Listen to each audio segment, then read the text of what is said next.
Akudo-sai is a very kind dude who always tries his best to spread kindness to those around him. Akudo is heading to the Constant Magic Academy, where he will graduate at the top of his class, so that he can become a respected priest. It's all he thinks about, but his pious thoughts are cut short when he catches a view underneath the Eiffel Tower, shocked to see the kinds that these girls wear in the city. Next to him, an old lady drops her suitcase, and Akudo shows that he doesn't bullshit about his kindness, offering his help to the poor grandma. Suddenly, the girl from before lands a boot to his face, soaring like a bird, as Akudo catches a better angle of the Eiffel Tower. The girl asks her grandma if she's okay, and her grandma reprimands her, telling her that she always jumps the gun in these situations. She apologizes for her misunderstanding, but our kind protagonist tells her it's all good. She tells him that her name is Junko, and the two realize that they're both heading for the academy. On the way, Akudo shares his goals, wasting no time telling her about his desire to do good in this world. He tells her that he wants to be a grand priest, surprising Junko as she tells him that one must be uncorruptible to become a grand priest. He tells her that he knows, and that he dreams of becoming a righteous and good person. She is turned on by his determination, telling him that she'll help him in his quest to become a good person. She whips out her sword and tells him to grab the tip. He grabs the tip, and she tells him that this ceremony is important to her clan, as it represents the bond and friendship between two individuals. She tells him he's her first male to complete the ritual with her, and tells him that she'll destroy him if he ever betrays her. He tells her he will never do such a thing since he's a good person, so she penetrates the sword, forever making true their promise. At the school, Akudo meets with Mitsuko, his homeroom teacher who leads him to the magical sorting hat of this world, which is in the form of a black bird, hotboxing in his little glass container. Baked more than a baked potato, the bird can predict the future occupation of each student. Mitsuko tells him that the bird has a 100% success rate and has never failed to predict a student's occupation. Akudo steps up, certain that he will hear the bird sing with praise, and title him as Pope Benedict XVII. He places his hand above, ready to hear the good news, but the bird begins to sweat, and suddenly shouts,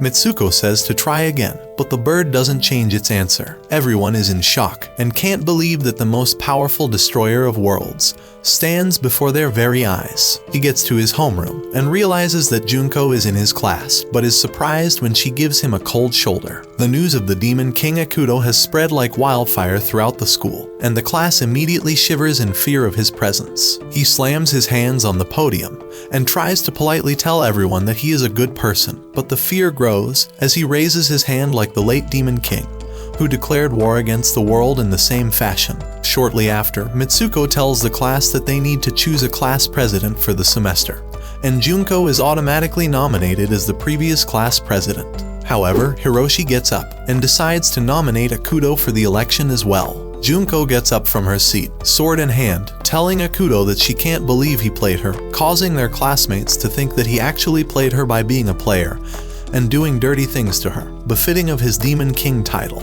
She challenges him to a duel and doesn't even give him a second before she attacks. She radiates her heroic aura and launches a blast that Akudo is able to dodge by the skin of his teeth. Akudo charges forward and dodges another attack before embracing her tightly as all the virgins begin to lose their shit. He tells her to chill and tells her that everything is a misunderstanding. She gets flustered, but liberates herself from his grip and charges at him with all her might. Suddenly, beams of light spew out of his muscular arms, and Mitsuko tries to protect the students.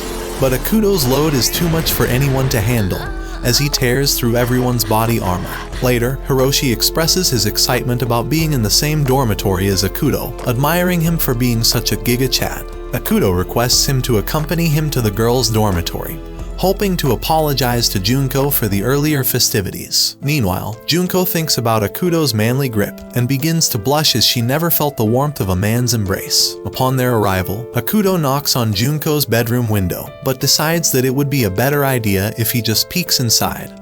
When suddenly, Junko opens the window, asking how far he will go to humiliate her. He tells her that he just wants to apologize, but she tells him that normal people don't apologize by climbing up a girl's window. The other girls watch on, escalating the situation further as Junko attacks. She swings her sword and chases him into the bamboo forest. Akudo lands by Kina, who says that she is watching over the academy and the whole wide world from the very spot where she stands. She claims that Akudo is her prince and that she will protect her prince since he came all the way here to see her. I will protect you! What? Demon King! Prepare your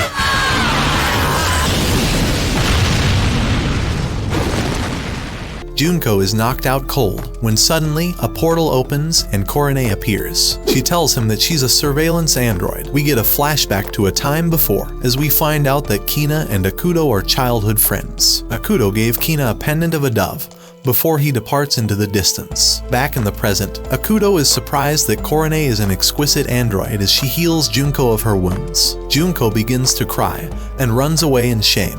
Coron explains that she was just dispatched by the government to keep an eye on the Demon King's activities. The following day, Akudo and Coron encounter Mitsuko and the principal. Coron clarifies that Akudo had no ill intentions toward Junko, revealing that she has the ability to analyze a person's emotions. In the hall, Mitsuko gives Akudo a student manual, which is actually a magical cell phone that allows him to communicate with other students telepathically. That night, Akudo finds Coron next to him in his bed, as he finds out that Coron's pervert setting is at 100%. On his way to class, he encounters the most popular girl in school named Fujiko. She finds it difficult to believe that Akudo will become a demon lord in the future. However, she expresses her readiness to assist him if any problems arise. Coron faithfully accompanies Akudo to class, and all the virgins wonder if Coron is one of his many girls, since one of the demon lord's many villainous traits is seducing women. While in the restroom, Akudo calls Fujiko, seeking her help to apologize to Junko. Fujiko agrees to assist, but acts a bit shady by telling him to go to the forest behind the school alone without Coron. But Coron doesn't ever leave Akudo's side, as she even followed him into the bathroom, analyzing the male anatomy while Akudo does his business. In the forest, Akudo continuously glances at Coron's butt, searching for a tail, since Fujiko told him that all androids will shut down if you pull on their tail. His dirty eyes catch her attention as she turns around, but not before he gets a glimpse at the tail's location. She asks him if he brought her out here just to see her green striped plot armor, but he tells her that isn't the case. Suddenly, a dog demon emerges from the top of the hill, charging forward. Without hesitation, Akudo leaps onto the dog, and somehow uses his magic to transform it into a cute puppy.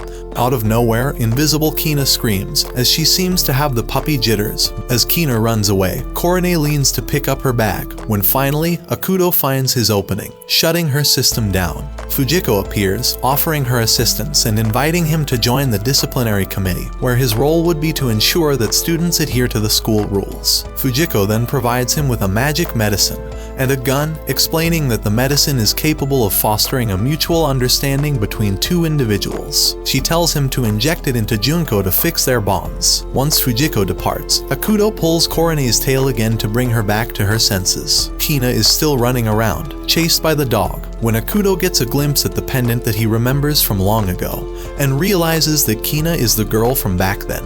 He chases after her when suddenly Kina tackles him and her invisibility wears off. She hugs him closely, hoping that he can't get a good look at her plot. At night, Junko reflects on her defeat to Akudo when she receives a call from Fujiko. She tells her that Akudo wants to meet her alone. Fujiko smiles in her evil lair while she talks to a headless man, who asks her how she became such an evil person. She refers to him as brother and tells him that the future demon lord will soon become her personal slave. In a flashback, we find out that Fujiko and her brother used to be very close. However, her brother passed away under unprecedented circumstances. Since that incident, Fujiko has become a malicious person. Back to the present, Fujiko giggles in her lair, telling her brother that she'll enslave Akudo, no matter what it takes. Meanwhile, Akudo leaves his bath when he catches Coron by the door. She asks him why men care about the size of their baby makers, to which he responds that bigger baby makers get more opportunities to make babies. Coron says she understands that logic, and asks if she can see Akudo's beast underneath, telling him that she wants to compare with other beasts in the wild.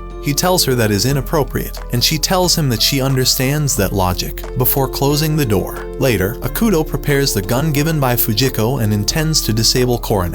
He goes for it, but Kina knocks on his window, telling him that she brought a rice cooker, because no man should invite girls over to their place without a rice cooker. Kina says she loves rice, and tells him that she'll come over every day for extracurricular activities if he makes her some rice. When she leaves, Coron tells him that the nuisance is gone, and tells Akudo that they can finally develop plot. He tells her to stop joking around, but she tells him that she's not, and tells him that she caught him trying to touch her bottom earlier. Realizing that he doesn't have much time left, he plays along, and goes for a reach when finally he completes his mission. Akudo hurries, and finds himself in a cramped room in the old barracks. As Akudo searches for Junko, a male student suddenly attacks him from behind, accompanied by his friends. Akudo stands up to fight and easily defeats them with his incredible power. Junko arrives, witnessing the incident, and accusing Akudo of showing his true colors. In response, Akudo pulls out his gun, but to his surprise, the cartridge is empty. Meanwhile, Fujiko watches through her crystal ball, wondering where the pills are. She explains that they are actually love spells that will make anyone who comes in contact with it her slave.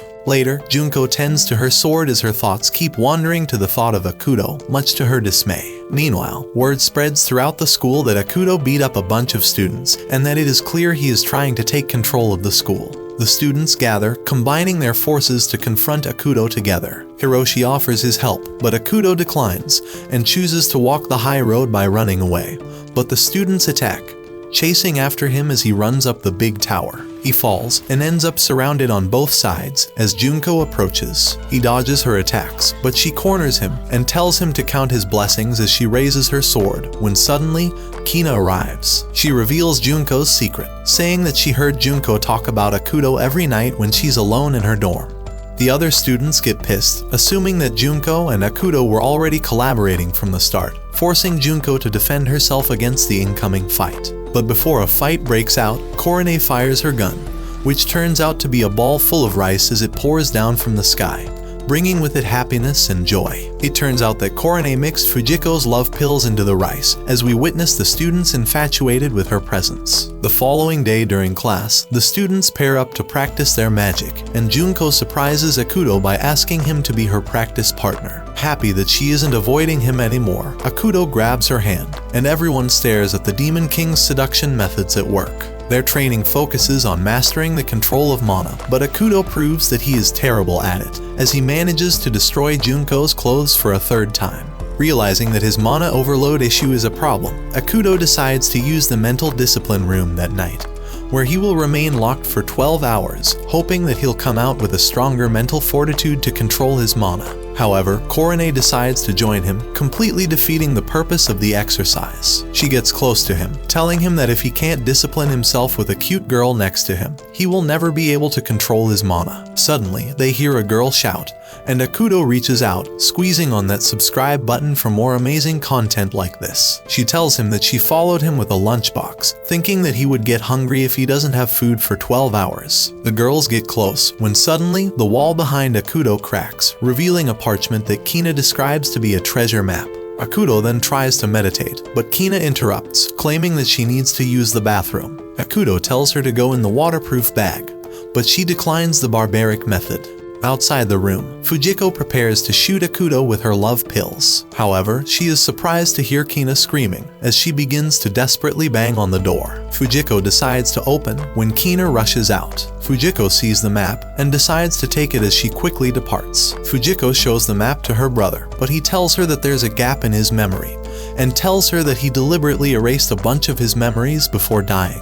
The next morning, Fujiko encounters Aiko, a female student who mocks her for failing to defeat Akudo. As Fujiko enters the classroom, she is astonished to see the map displayed on a large screen for all the students to see. Additionally, replica map sheets are plastered on every school wall. Fujiko suspects Akudo as the culprit, but it turned out that Kina was the one who had posted the maps while humming cheerfully. Excitedly, Kina explains that she had shared information with the students, encouraging them to embark on an adventure to search for a pirate treasure. During their studies, the students are startled by the claim that some students have been attacked by a monster mentioned on the map. As a disciplinary committee member, Akudo announces to the other students that they are banning the search for the treasures on the map, causing the students to protest. Suddenly, Aiko shows up and begins to attack Akudo.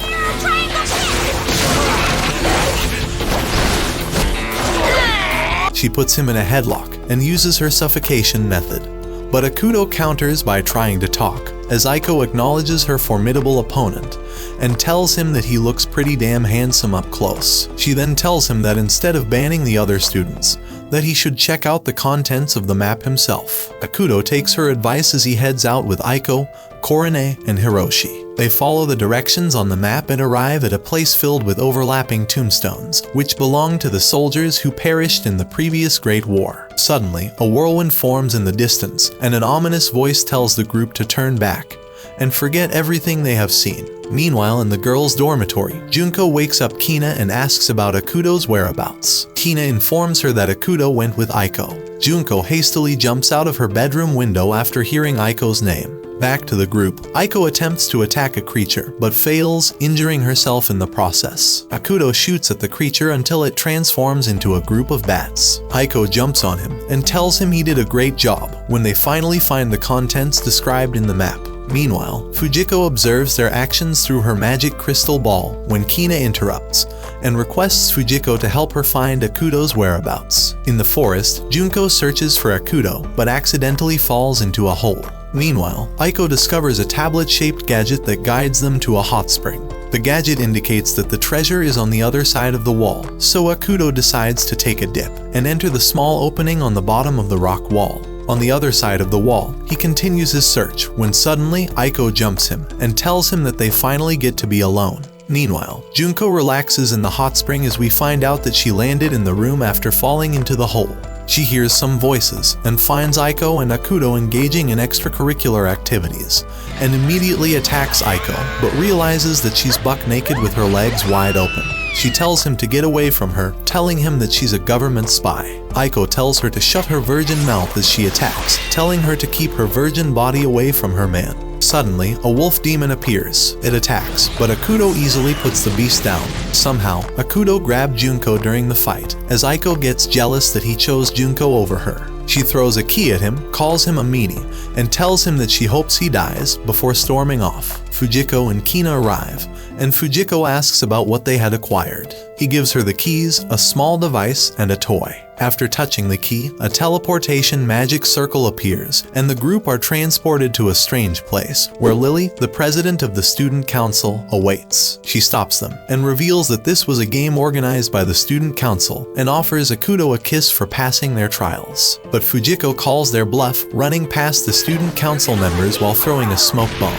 Believing that the treasure map is real, Lily tells Akudo not to follow Fujiko, telling him that they are at the entrance of the former Demon Lord's base of operations, and that she cannot allow Akudo to enter. Fujiko reaches the end and activates a device using the key, which causes a dormant dragon to appear. The dragon shows Fujiko a vision of her brother and a mysterious yellow-haired man, and she finds out that her brother was murdered in cold blood, causing Fujiko to begin to cry. Back in the present, Akudo tries to rescue Fujiko, but Lily attacks him, telling him that she will not allow the Demon King to enter his base of operations.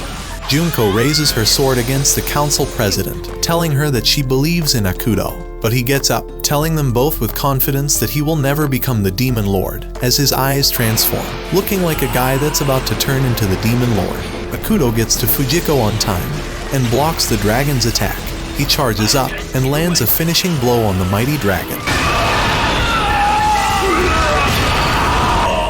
As they lay next to each other, the dragon introduces himself as Peter Hassan. That's right, the dragon's name is actually motherfucking Peter Hassan, and tells Akudo that he is his new master. Fujiko hugs him, thanking him for saving her life and offering her services to her Demon King. Lily grabs his face and tells him that she still owes him his prize. The group take a picture, forever marking the day when the new Demon King sat on his throne. Not long after the events, Coron gets a call from the government, and they tell her that Akudo is a man, and a man is always prone to falling because of a woman. They tell her that her new mission is to seduce him and use her womanly powers to gain control of the Demon King's power. If she fails on her operation, they tell her that she'll be discommissioned as an android. Several days later, the school has a class trip to the beach, where we catch Kina trying to seduce Akudo, but he tells her that she's got the body and figure of a child. Suddenly, Coron surprises him from behind and asks him to help her put on some lotion. She gets ready, and Akudo begins to think that Coron has been acting strange. He thinks back to several days before, when Coron tried to make moves on Akudo in bed.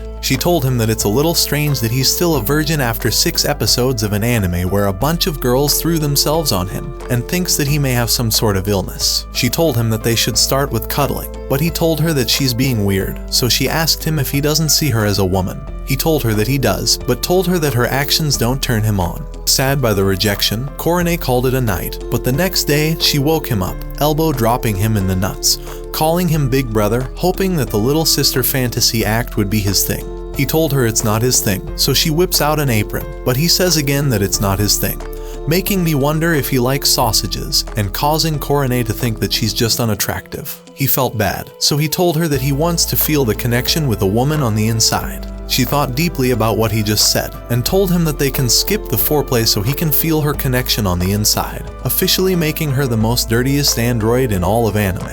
Later at school, Hiroshi told Coron that she looks cute today, but she told him that she always looks cute, and that she's not interested in a below-average looking human like him. She then spent the whole day trying to seduce Akudo, so he jumped into his drawer, where a teleportation circle teleported him to his lair. But Coron is undefeated, telling Akudo that the little sister thing didn't work, so she's now playing the role of a classmate, and asked him if it turns him on. Just then, Akudo wakes up from his thoughts, dripping that lotion on Coron, but touching in all the wrong places as Junko gets jealous. Coron tells her that she isn't a selfish girl, telling her that she doesn't mind if Akudo touches her as well. Akudo then makes Coron apologize, and she tells Junko that she just thought her actions would make Akudo stiff, causing Junko to say that Coron is the dirtiest android she ever met. Later, Akudo finds Junko alone, asking her if she wants to go swim with him. Kina joins in as well, and the three frolic in the water until Kina picks up a sea cucumber. Kina finds the slimy and bumpy texture interesting, so she plays with it, causing it to release its defense mechanism all over Junko's face.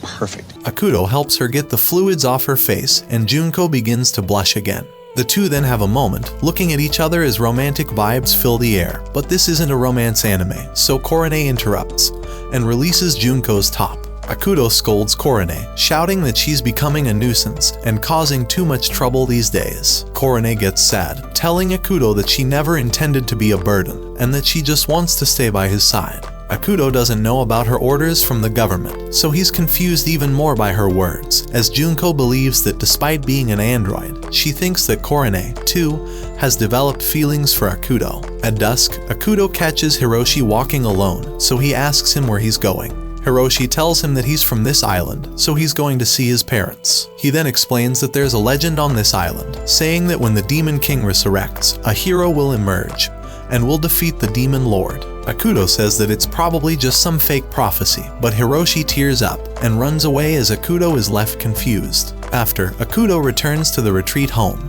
and catches a wasted Mitsuko on the floor. Coron then tells Akudo that someone's been tailing him, so she whips out her mana sensing radar as the two prepare to sniff him out. Meanwhile, Fujiko talks with Peter Hassan and fantasizes about becoming the wife of the Demon King, and drinking wine next to Akudo's side while watching their enemies crumble beneath their feet. The student council president then visits the two and notifies Fujiko that her spies have received word that the government has been preparing for a war and is planning to use Akudo's power to take over the world by using Coron to seduce the Demon Lord. Fujiko tries to inform Akudo, but Akudo is currently in the mountains and out of service range. She calls Kina instead, who gets to Akudo and tells him that some dude in the government wants to take his power, but tells him that she's burning up, so she gulps down her drink, telling Akudo that she made a new juice fermented from rice. He inspects closer and realizes that it's alcohol as she falls on him. He places her down gently, and she begins to nibble on Akudo's ear. She then lays her head down on his lap, and Akudo takes a closer look at her face and thinks that she's pretty cute from this angle. Kina catches him and accuses him for trying to kiss a drunk girl. She tells him that he's naughty, but she tells him that she doesn't mind as she tries to kiss him, but Coron kicks him in the back, telling them that there's no time to fool around as they sense an ominous presence in the mountains. Just then, a shadowy figure shoots Coron down, and runs away as Akudo tends to his bleeding companion.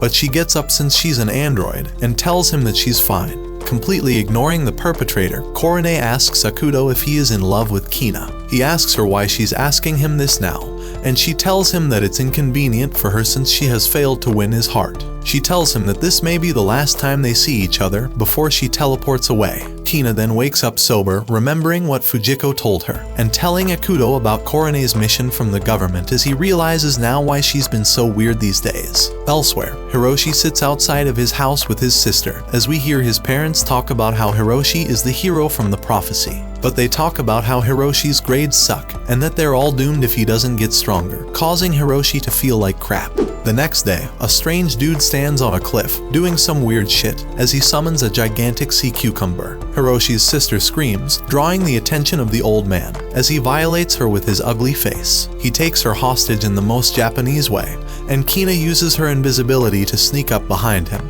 But only the creepy man does the creeping as he locks up Kina. Hiroshi's sister uses her teeth, liberating herself as she runs away from the psychopath, who then turns his attention to Hiroshi, knocking him out as he heads toward the village. Akudo and Junko meet their enemy as Mr. X reveals that he's taken the two girls hostage. Hearing those words, Akudo lands 2 punches and releases the girls from their bonds as they get them to safety. Mr. X counters with his own fists and proves that he's not just a creepy old man. As Akudo lies helpless on the ground, Mr. X licks his dirty lips as he turns his attention to the girls. Meanwhile, Hiroshi falls to the bottom of the lake, but finds a cave with an ancient shrine where the hero's sword rests on a rock. Hiroshi pulls it out, and it transforms into a smartwatch, which then transforms Hiroshi into Brave, a Japanese Power Ranger destined to become the hero as told from the prophecies. Back to Akudo, the fight intensifies as Akudo flings Mr. X, flexing his big-ass muscles like a demon lord should. Mr. X whips out a cross from his pocket and fires a blast towards the girls. But Coron arrives just in time to block the attack, following up with a knockout blow to end the fight. The sea cucumber has now reached the city, wreaking havoc with its disgusting fluids. Just then, the group see a flash of light in the sky as Hiroshi rapidly closes the distance, firing a blast that punches a hole through the monster and finishing it off with a tornado blast, thereby saving the village from the threat. The next day, Akudo and Kina share a moment on a beautiful day under a tree as Kina rests by Akudo's side. Meanwhile, Fujiko fantasizes about becoming the demon lord's wife again when suddenly a demon senses Fujiko's lust and begins to develop plot with her, forcing her to blow up all of its tentacles. Peter Hassan tells her that the awakening of Akudo's demon lord powers have been felt throughout the lands, causing all the demons to begin acting up all around the world, including the snail monster, who begs to feel the soft fabric of Fujiko's plot armor. Later, Akudo is still preaching about how he wants to become a priest, still in denial that he's the demon lord. Coron explains that God is basically an enormous computer that continues to monitor all things of this world through mana, and explains that God determines the amount of mana of an individual. Akudo says that he thinks that God is just a made-up figure by the government used to control its people, and claims that he'll change the corrupt system with his own hands by becoming a priest, to which Coron replies that a priest supports the system by which it is governed, but a demon lord criticizes the system in the same fashion Akudo is doing now. The next day, Akudo finds Kina sitting by a park bench and tells her that they're going to class together. Kina doesn't like to go to class, so she goes invisible, flying away from Akudo. Akudo acts quickly, catching her plot armor as they are unequipped, but unfortunately loses her trail. Later, Kina catches Akudo alone, who tells her that he won't hang out with her anymore since he has a bad rap as a demon lord candidate. She tells him that he's right, that people don't really like Akudo, but she tells him that it doesn't matter, and that she can still protect the world while being by his side as she gives him a big hug in public.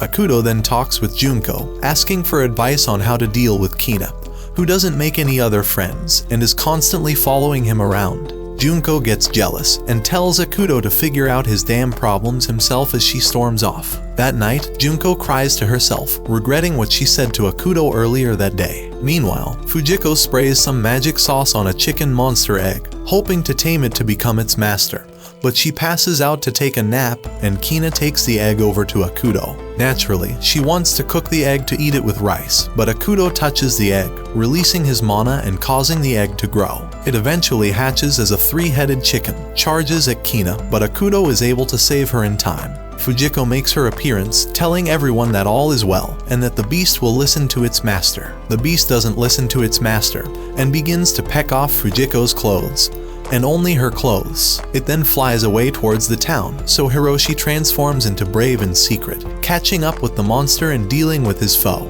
Brave saves a girl who was attacked by the chicken, and who also turns out to be Junko's younger sister, Yuko. Yuko thanks her knight in shining blue tights, kissing him in the lips, and giving him a wink to top it off. Brave flies off as the people cheer for the hero. Back at school now, Kina tells Akudo that she'll finally attend class, just because Akudo asked her to. The two have a romantic moment, as Akudo vows to protect her from anyone who makes fun of her for being a weird girl. Kina tells him that she'll protect him whenever he's in trouble too, before running off like a ninja. Elsewhere, Coron tells Junko out of nowhere that she has contacted Junko's parents, telling them that Junko will marry Akudo. In a flashback, we see Akudo when he was in an orphanage, as all the kids thank a man for the food. The man tells them not to thank him, and instead to thank God for his teachings. But Akudo says he can't thank God, since God is a system made by the government to control the people. All the kids are shocked by those words, especially this kid, who has never heard such a crazy combination of words in his entire long life. The nuns make Akudo apologize for his behavior, as Akudo promises himself on that day that he'll work hard to never have to apologize for saying the right thing ever again. Back to the present, Junko wonders how she's going to break the news to Akudo about the arranged marriage, since Akudo has no idea at all about it. Coron gives her some words of encouragement, so Junko builds the courage to invite Akudo to her family estate for starters. When they arrive, Yuko introduces herself to the group as Junko's sister, as Hiroshi realizes that she was the girl he saved as Brave. Later, Junko thinks about how she'll break the news to Akudo, and decides that the best way will be to get in bed with him tonight. She goes to his room, and begins to take off her clothes, when Akudo stops her, and tells her that she doesn't have to do this. She finally breaks the news that they're supposed to get married this weekend, and Akudo tells her that she shouldn't do things that she doesn't want to do. Junko realizes how much of an idiot this guy is, and begins to cry, realizing that she fell in love with a guy that has the emotional IQ of a 5-year-old, and got carried away in her own fantasies. She tells him to forget everything that happened today as she walks away. Suddenly, a bunch of ninjas appear, claiming that Akudo must die for making Junko cry. Akudo runs away, when suddenly, a trap catches all the ninjas in a net as Aiko makes her appearance. She tells him that her family is the rival clan of Junko's, and since he just rejected Junko in marriage, Aiko asks if he wants to hook up. Akudo rejects her, so Aiko whips out her kunai and tells him that she'll get rid of the red hair girl as well. Meanwhile, we see Kina alone in her apartment as two men from Aiko's clan watch her from outside. Aiko reveals that her clan specializes in assassination, and reveals that their next target is Kina. Akudo gets angry, releasing his demonic power when Yuko attacks him from behind. Aiko uses the opportunity to flee, as Yuko tells Akudo to stay away from her family. Realizing that Kina is in imminent danger, Akudo opens a demon gate to save her. Meanwhile, a snake man sneaks up to Kina and prepares to attack. It wraps her up, immobilizing her when suddenly a blade slices up the snake as Yamato makes his appearance. His identity hasn't been fully revealed just yet, but he is known to be a high-ranking official of the government. He removes the threat against Kina's life and tells her that he's been waiting for Kina, revealing that they're somehow connected. Just then, Akudo shows up in a very Demon King-like fashion and confronts Yamato. Yamato reveals that Kina is the principle of identity, a being that is necessary to control the gods. He explains that the gods are a system that oversees this world with mana, and reveals that his goal is to first control them, and then release them from their duties in order to break the relationship between God and men forever. Akudo asks if he just saved Kina just to use her for his cause, and when he confirms it, Akudo powers up and tells him that he won't allow it. Yamato slices off Akudo's arm, but Akudo grows it back like a Demon King would. Suddenly, a three-headed dog monster shows up as Fujiko announces herself and tells Akudo that she has found a way to control the monsters using her plot armor. Meanwhile, monsters appear all over the city as they are drawn to Akudo's power and begin to ravage the town. The government puts together an army of ninjas led by Aiko and decide to get rid of Akudo once and forever. Back to Akudo, Yamato proves to be too powerful, so Fujiko grabs Akudo to retreat. The headmaster of the school covers their retreat and buys time for Akudo's escape deeper into his lair as he squares off with Yamato. Elsewhere, Yuko, Junko, and her clan join the fight against the Demon King, reluctantly teaming up with Aiko's clan to deal with the threat. Aiko takes advantage of her position as the leader of the government's army, sending Junko and Yuko alone to the front lines, hoping that they'll get themselves killed in battle. Back to the group, Akudo joins up with Peter Hassan, as Akudo vows that he will kill God in order to keep Kina safe from both the government and Yamato. Akudo flies off to face the government's army and makes his appearance to the public. Junko jumps up to attack, but her blade disintegrates after contact with Akudo's mana. She tries to punch him, but he grabs her and tells her that he needs to fight the enemy for his friends. But after everything's over, Akudo promises to take care of Junko. He floats her away with his magic when Brave makes his appearance, charging at Akudo as they face each other in battle. Brave believes that Akudo took the wrong path, claiming that Akudo should change the government from within instead of destroying it along with God. But Akudo says that the system is too corrupt for there to be change. The flagship carrier for the government shows up to back up Brave. Peter Hassan shoots it down, but the ship rams into Akudo and crashes on top of him, making everyone believe that he died. Meanwhile, the headmaster tells Yamato that they once defeated the Demon King 100 years ago, but he realized then that Yamato just wanted to be the Demon King himself, and that Yamato's obsession with Kina is proof. It is then we see visions of the past, when a girl who looks similar to Kina with blonde hair, who is presumed to be Yamato's crush 100 years ago, is taken into the arms of the late Demon King as they kiss. Driven by anger, Yamato became a time traveler, in search of the principle of identity to get revenge on the system and God. Back to the present, Yamato has won the fight, but Brave shows up in the headmaster's defense. It is then revealed that Yamato created the Brave device long time ago, and won't activate against its creator. Before finishing off the headmaster, Hiroshi says he knows that Yamato needs him to fight against the Demon King, so he tells him that he will if he spares the headmaster's life. Yamato agrees, and continues into Akudo's lair where he finds Kina. He tells her that he's come to pick her up, and tells her that he needs her. He grabs her and teleports away. Eventually, Akudo regains his senses from the crash and powers up.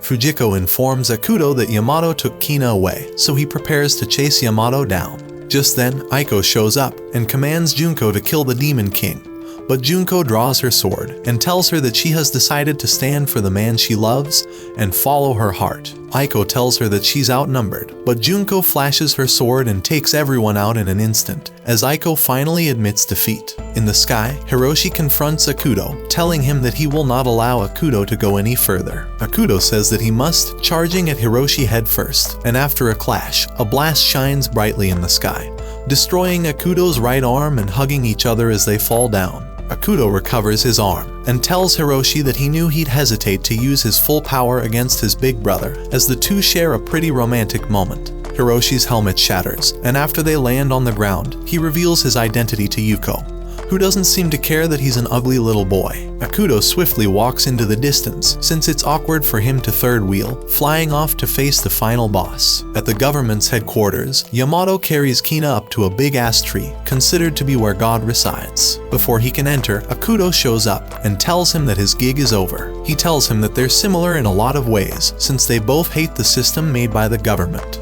But he tells him that they have one thing that's crucially different, that his luck with women is what sets them apart. Yamato attacks, telling Akudo that he hates him for being the only Chad in the room.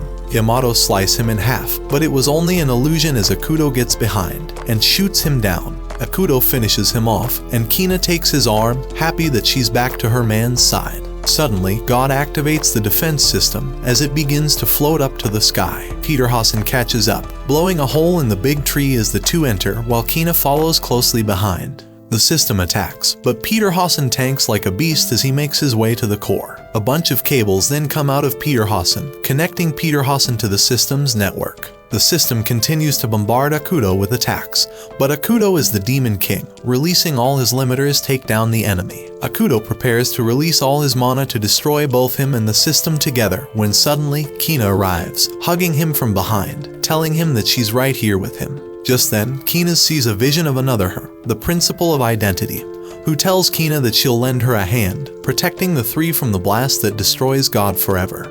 After, the group all gather together, happy that they succeeded in saving the world, with the small sacrifice of Kina's panties, which was the only piece of clothing she couldn't find after the blast. She then flies off, flashing Akudo and friends for a nice and happy ending.